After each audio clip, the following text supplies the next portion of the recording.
Bienvenidos, esto es Informe Extra. Este domingo 1 de diciembre, el presidente de Estados Unidos, Joe Biden, indultó a su hijo, quien ha sido declarado culpable por delitos de posesión ilegal de armas de fuego y fraude fiscal. Vamos con el informe.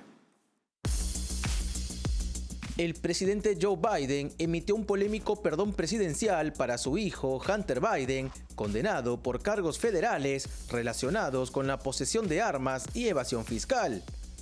Este acto, anunciado el domingo, contradice directamente las declaraciones previas del presidente y de la Casa Blanca, quienes habían asegurado que no interferirían en el proceso judicial.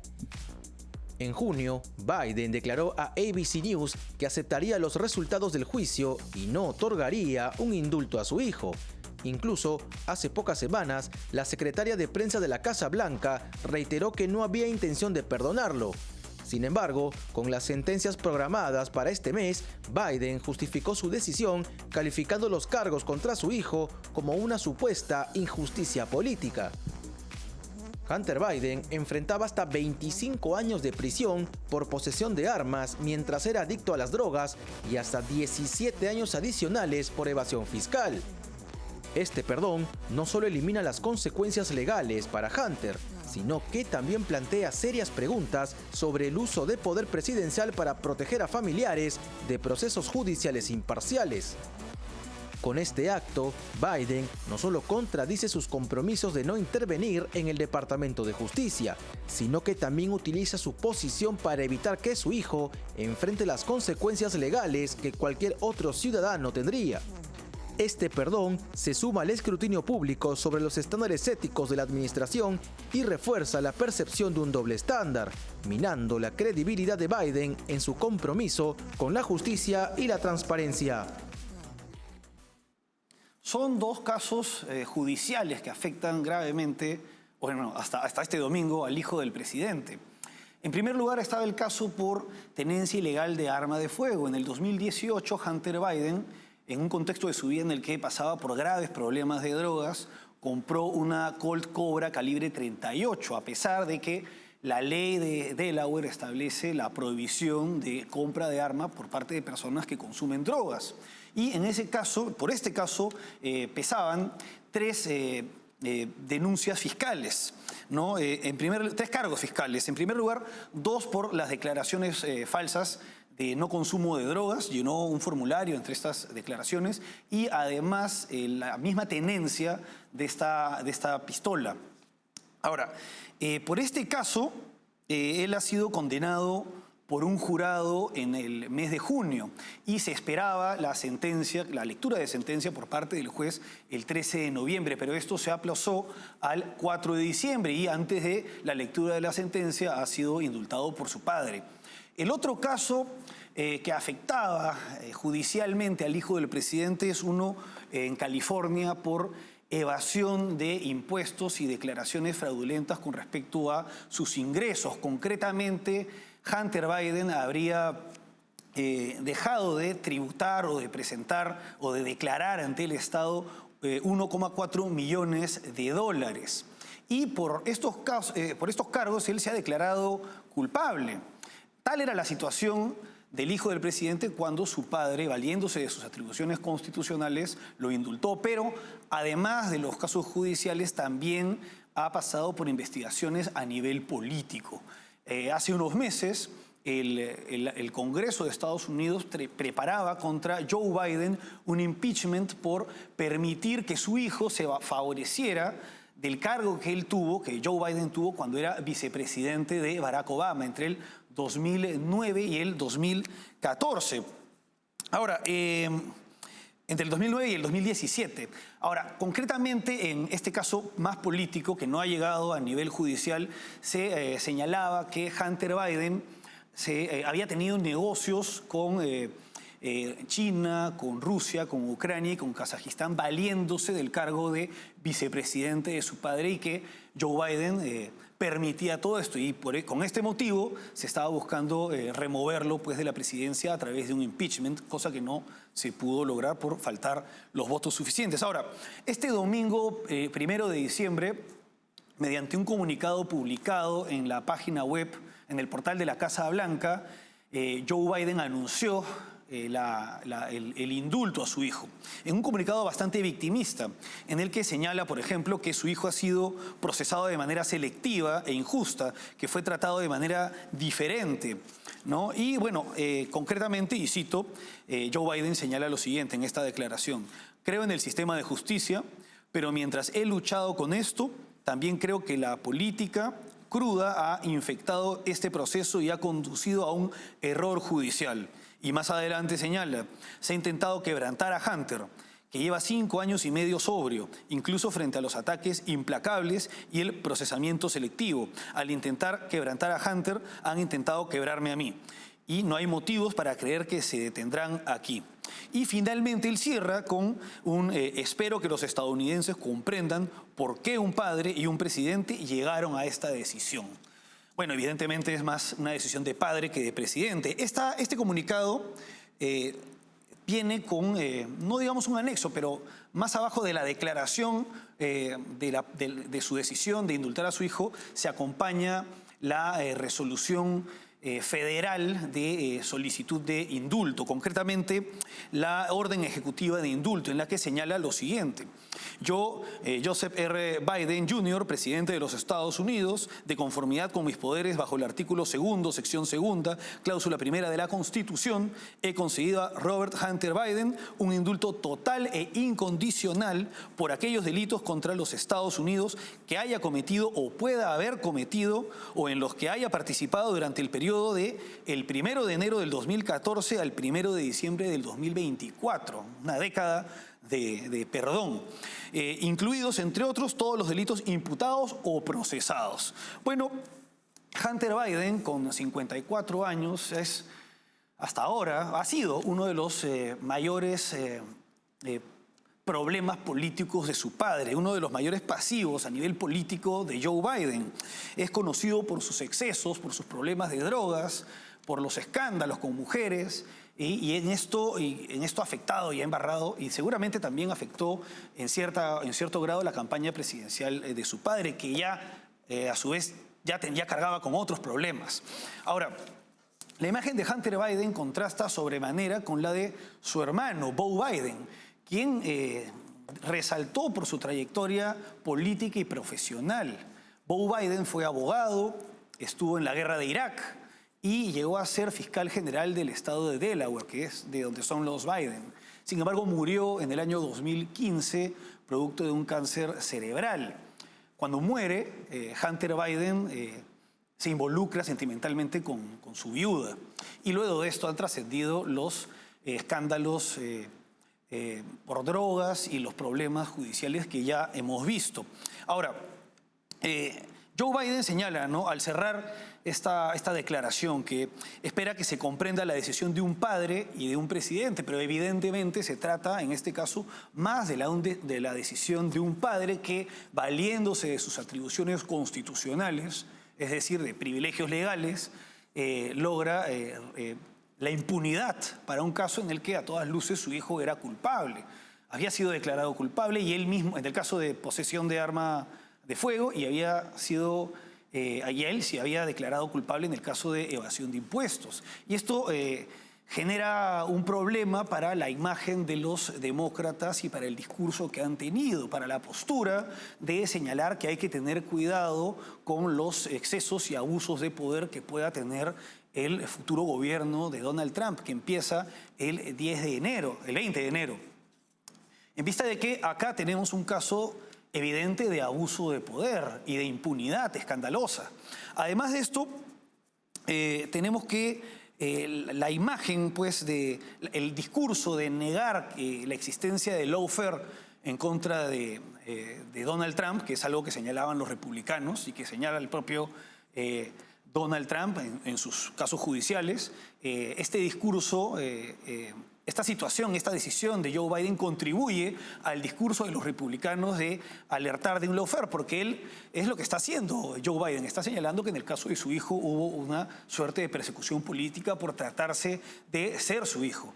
Y esto entonces deja sin piso a los demócratas, que señalan que los casos contra Donald Trump han sido impecables. Sin duda, esta situación afecta gravemente la institucionalidad judicial de Estados Unidos por los cuestionamientos que se hacen a un sistema que tiene la fama en el mundo de ser un sistema que funciona de manera correcta y adecuada y dará mucho que hablar más adelante.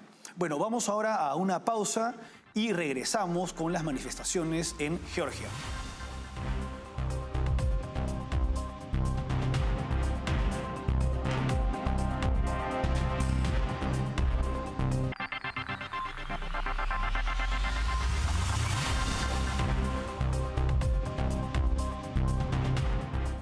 Seguimos en Informe Extra. En Georgia hay una grave crisis política. En octubre se realizaron elecciones parlamentarias y el partido oficialista mantuvo el poder y logró la mayoría absoluta en el Parlamento. Además de esto, se ha anunciado por parte del oficialismo el congelamiento del proceso de ingreso a la Unión Europea, lo que ha desatado manifestaciones bastante violentas. Vamos con el informe. Por cuarto día consecutivo, decenas de miles de georgianos protestaron en varias ciudades del país exigiendo la anulación de las elecciones parlamentarias del 26 de octubre y un nuevo voto. La crisis se intensificó cuando el partido gobernante Sueño Georgiano anunció que pausaría la candidatura de Georgia para unirse a la Unión Europea, una decisión que responde a una postura prorrusia. El presidente Salomé Zurabishvili se unió a las manifestaciones, calificando al gobierno de ilegítimo y llamando a elecciones anticipadas como única solución para estabilizar al país. Mientras tanto, la represión policial ha escalado.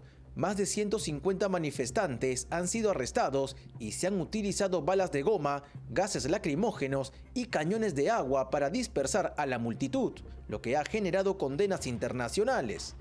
La Unión Europea, Estados Unidos y varias naciones europeas han criticado el uso excesivo de la fuerza y han pedido respeto por el derecho a la protesta. La suspensión de la candidatura a la Unión Europea contrasta con el deseo de la mayoría de los georgianos, quienes apoyan la integración europea. La decisión ha sido respaldada por figuras prorrusia como el primer ministro húngaro Viktor Orbán, mientras Moscú sigue de cerca la situación. Georgia enfrenta un momento crítico. La presión popular para mantener su rumbo proeuropeo choca con un gobierno acusado de fraude y cercanía al Kremlin, aumentando las tensiones en una región históricamente inestable. Bueno, en octubre, concretamente el 26 de octubre, se realizaron las elecciones parlamentarias en Georgia, este pequeño país del Cáucaso.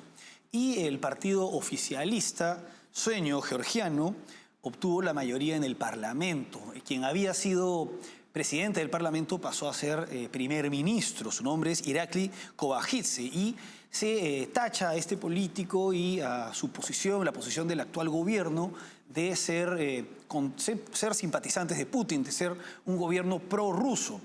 Y esto pues los resultados de estas elecciones han sido tachados de fraudulentos por parte de la oposición, algo que todavía no se determina de manera concreta, no hay evidencia aún, pero es la postura de la oposición y en el marco del descontento como producto de estas manifestaciones, de estos resultados electorales, el gobierno acusado de prorruso ha señalado su decisión de congelar el proceso de integración de Georgia a la Unión Europea. Y esto es lo que ha desatado esta grave crisis política, manifestaciones bastante violentas en las calles y bastante represión por parte de este gobierno prorruso. Incluso la presidenta, porque es un país que tiene presidente y primer ministro, jefa de Estado y jefe de gobierno, se ha puesto del lado de los manifestantes, quienes están en favor de unirse a la Unión Europea y alejarse pues de este modo de la esfera de influencia antidemocrática de la Rusia de Putin. Ahora, la indignación de parte de la oposición ante un gobierno prorruso se entiende si es que uno tiene presente el año 2008, año en que Georgia sufrió una agresión por parte de Rusia. Eran tiempos del gobierno de Medvedev. Y durante este gobierno se había iniciado un proceso de el proceso de integración hacia la Unión Europea. Parecía que Georgia se iba a unir a la Unión Europea, pero el gobierno de Dmitry Medvedev fomentó los movimientos separatistas en los territorios georgianos de Osetia del Sur y de Abjasia. Esto generó un conflicto. El gobierno de Georgia reprimió a la oposición, hubo enfrentamientos armados con los separatistas y finalmente Rusia envió militares, entraron tanques rusos en Osetia del Sur, bajo la excusa de proteger a la población, teniendo presente que buena parte de la población de estas zonas separatistas es de cultura rusa, de lengua rusa, y son partidarios del gobierno ruso, por algo son separatistas. Entonces, esta intervención militar por parte de un país mucho más grande, con más de 140 millones de habitantes, ante los poco más de 3 millones de habitantes que tiene Georgia, frenó los intentos de este país del Cáucaso de integrarse a la Unión Europea, al margen de que en el año 2014 suscribieron un acuerdo de asociación, más no de integración, con la Unión Europea. Ahora, este conflicto del año 2008 fue bastante grave. En 5 días murieron unas 800 personas y se fomentó la creación de 2 estados que son tan solo reconocidos por Rusia y algunos pocos países, que son las repúblicas de Abjasia y Osetia del Sur. Es decir, que terminaron quitándole territorio a Georgia. Por ello se entiende que la población georgiana se oponga y tenga tanta indignación con un gobierno que sea prorruso. Ahora, además de esto, una vez que se logró el control de los separatistas en estas zonas, se reprimió a la población partidaria de mantenerse unidos a Georgia y se destruyeron aldeas de población georgiana. Ahora, Georgia es un país, como para entender el conflicto que hay actualmente, que históricamente perteneció al Imperio Ruso y también a la Unión Soviética. En 1918, en el contexto del colapso del Imperio zarista como producto de la Revolución Rusa y de la posterior guerra civil que se da a partir de 1918, 17 y 18, se crea el primer estado independiente de Georgia, que es la República Democrática de Georgia. Un estado que no duró mucho porque en 1921 fue anexado a la Unión Soviética, o digamos, a la Rusia que iba camino a convertirse en la Unión Soviética. Ahora, como parte de la Unión Soviética, hay que recordar que Joseph Stalin era de origen georgiano y durante su régimen totalitario él fomentó la rusificación de la Unión Soviética mediante deportaciones masivas de población étnicamente rusa a diversos confines de la vasta Unión Soviética. Y estas políticas son parte de la actual herencia de conflictos que se dan no solamente en Georgia, sino también en países como, por ejemplo, Moldavia o Ucrania.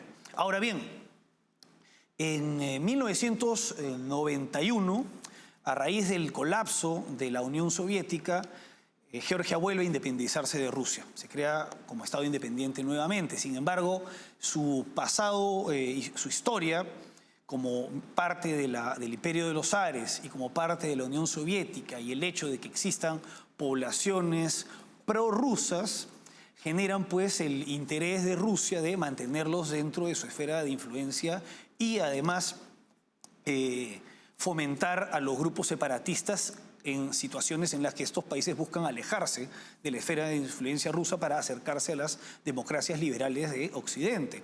La situación de Osetia del Sur y de Abjasia es de alguna manera similar a la del Donbass en Ucrania y a la de Transnistria en Moldavia. Regiones en las que también hay población prorrusa. En el caso de Ucrania, a raíz de estas poblaciones, esta fue la excusa para la actual guerra de agresión por parte de Rusia contra Ucrania, y en el caso de Moldavia hay una situación de temor y de amenaza. Entonces, este es el escenario. Hay un gobierno aparentemente prorruso, aparentemente se ha dado un fraude electoral y las manifestaciones buscan desconocer los resultados de estas elecciones y promover la entrada definitiva de Georgia en la Unión Europea y seguramente también en la OTAN para poder salir y liberarse de una vez, de forma definitiva, del yugo al que han estado sometidos por parte pues, de un territorio mucho más grande como es el de Rusia, ya sea desde tiempos de los zares o en tiempos más breves, más recientes como los de la Unión Soviética y hoy bajo la influencia de la Rusia de Putin. Vamos ahora a una pausa y regresamos con México.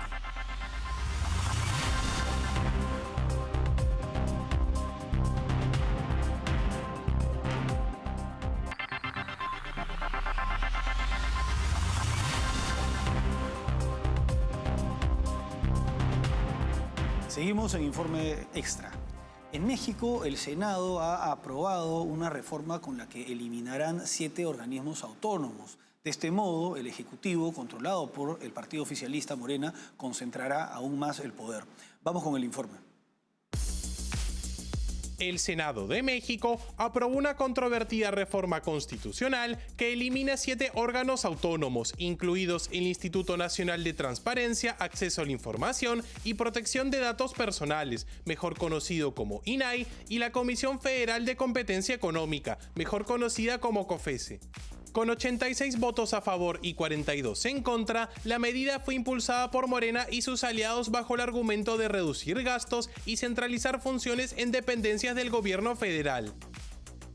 La presidenta Claudia Sheinbaum afirmó que la desaparición del INAI permitirá mayor transparencia y combatirá la corrupción.